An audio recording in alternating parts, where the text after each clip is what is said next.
নজর রাখবো দুর্গাপুরে আক্রান্ত বিজেপি নেত্রী ঝুমা চক্রবর্তীর বাড়িতে ঢুকে তাণ্ডব, মারধর ও অপহরণের চেষ্টার অভিযোগ। দুর্গাপুরের 27 নম্বর ওয়ার্ডের ঘটনা। স্থানীয় তৃণমূল কর্মীদের একাংশের বিরুদ্ধে এই অভিযোগ। হাসপাতালে ভর্তি আক্রান্ত বিজেপি নেত্রী। অভিযোগ ভিত্তিহীন বলে পাল্টা দাবি তৃণমূলের তরফে। দুর্গাপুরের ঘটনা, যেখানে আক্রান্ত বিজেপি নেত্রী।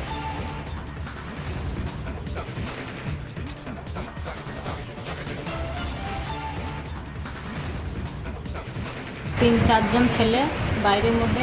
মাস্কট স্পিন কন্ট্রোল ল্যাবের পরীক্ষায় এটি প্রমাণিত। কেয়াসেট আলোপেক্স পেন্টা অ্যাক্টিভ নতুন চুল গজাতে সাহায্য করে, চুল পড়া বন্ধ করে। Keyaseth Alopex penta active 10 hair fall প্রবলেমের একমাত্র সলিউশন।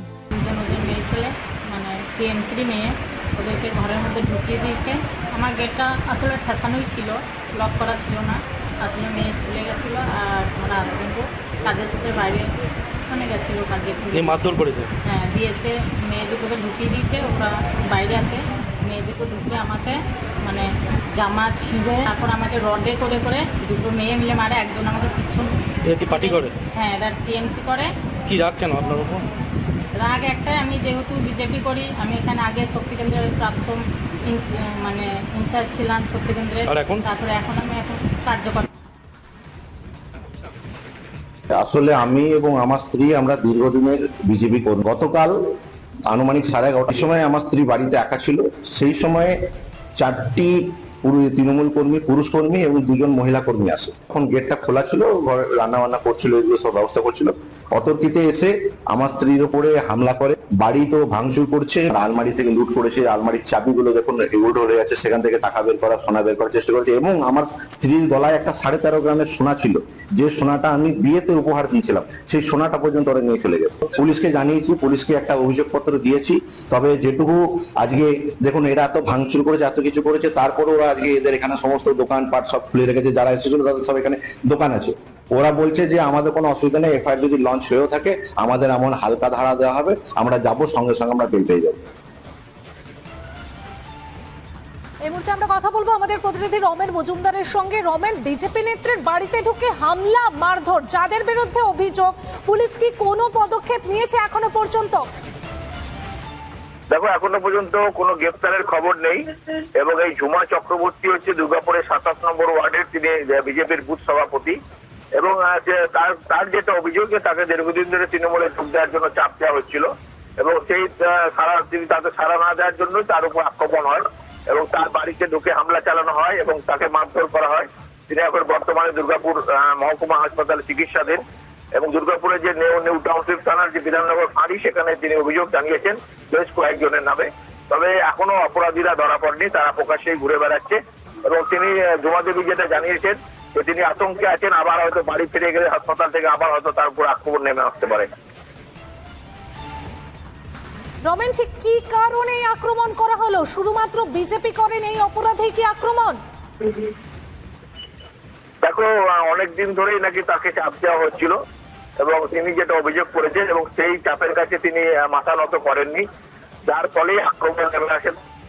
এবং তাকে যথেষ্ট মারধর, তার স্বামীর উপর আক্রমণ করা হয়, তার বাড়িতে তছনছ করা হয়, ভাঙচুর করা হয়, বেশ কিছু জিনিসপত্র লুটের অভিযোগও তিনি করছেন।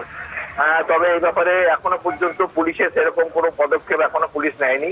তিনি দুর্গাপুরের নিউ বিধাননগর অভিযোগ জানিয়েছেন এবং তিনি দুর্গাপুর মহকুমা হাসপাতালে চিকিৎসা এবং তার যে আশঙ্কা, তিনি হয়তো যেহেতু এখন করেনি। ধন্যবাদ রমেন। স্থানীয় তৃণমূল কর্মীদের একাংশের বিরুদ্ধে অভিযোগ যে তারা মারধর করেছেন এই বিজেপি নেত্রীকে। অভিযুক্ত তৃণমূল কর্মী ঠিক কি বলছেন একবার শোনাই আপনাদের। হচ্ছে সাজানো গল্প।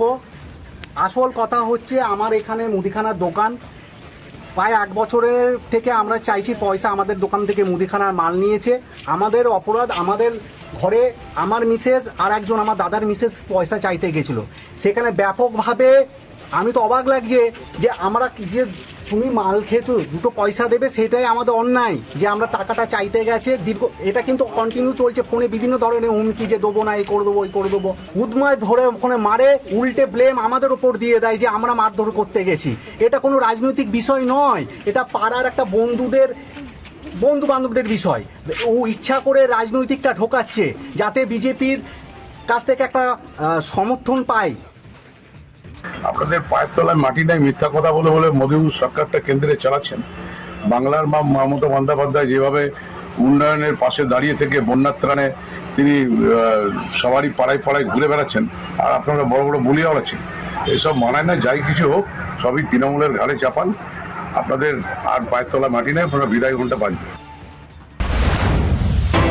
খবরের দিকে নজর রাখবো। প্রায় 2 বছর পর রাজ্যে ফিরেছেন অনুব্রত মণ্ডল। গতকালই নিচুপট্টির বাড়িতে যান বিধায়ক, সাংসদরা, এবং অনুব্রত মণ্ডল যখন ফেরেন তখন সেখানে রীতিমতন উৎসবের আমেজ দেখা গেছিল, একদম উচ্ছ্বাস ধরা পড়েছিল দলীয় কর্মী সমর্থকদের মধ্যে। আমরা এই মুহূর্তে কথা বলবো আমাদের প্রতিনিধি মনোরঞ্জনের সঙ্গে। মনোরঞ্জন, আজ বাড়িতে বৈঠক করবেন অনুব্রত মণ্ডল, সেই বৈঠক নিয়ে একটা জল্পনা তৈরি হয়েছে, কারা কারা উপস্থিত থাকবেন, কি আলোচনা হবে, কি আপডেট পাচ্ছ তুমি এই বিষয়ে?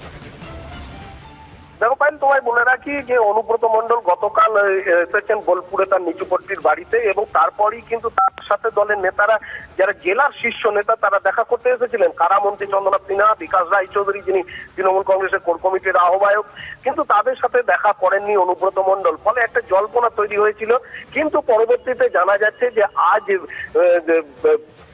পরন্ত বিকেলের দিকে হয়তো বা তৃণমূল কংগ্রেসের এই যে জেলার যে শীর্ষ নেতৃত্ব রয়েছে তাদের সাথে অনুব্রত মণ্ডল কথা বলতে পারেন, এবং সেক্ষেত্রে একটা মিটিং এর জল্পনাও তৈরি হয়েছে। কারণ দীর্ঘদিন পর জেলায় ফিরেছেন এবং জেলার রাজনীতিতে ঠিক গতি প্রকৃতি তার যদিও তিনি জানেন, তবুও তিনি আরেকটু নিজেকে আপডেটেড করে নেবেন এমন সম্ভাবনা রয়েছে। অন্যদিকে তোমায় আরেকটি তথ্য দিয়ে রাখি, এই মুহূর্তের সব থেকে যেটা বড় খবর পাচ্ছি আমরা, যে তৃণমূল কংগ্রেসের বোলপুর পার্টি অফিসে, যেখানে জেলা কোর কমিটির সদস্য অর্থাৎ অনুব্রত যখন অনুপস্থিত ছিলেন তখন মমতা বন্দ্যোপাধ্যায় যে কোর কমিটি গঠন করে দিয়েছিলেন, সেই কোর কমিটির সদস্যদের একটি ব্যানার ছিল যেটিতে বড় করে লেখা ছিল এই কোর কমিটি, সেই ব্যানারটিকে সরিয়ে দেওয়া হয়েছে এবং সেই জায়গাতে অনুব্রত মণ্ডলের ছবি দেওয়া হয়েছে। অর্থাৎ কোর কমিটি। ধন্যবাদ তোমাকে, অবশ্যই তুমি নজর রাখো, আমরা পরে আবারও তোমার কাছে ফিরবো।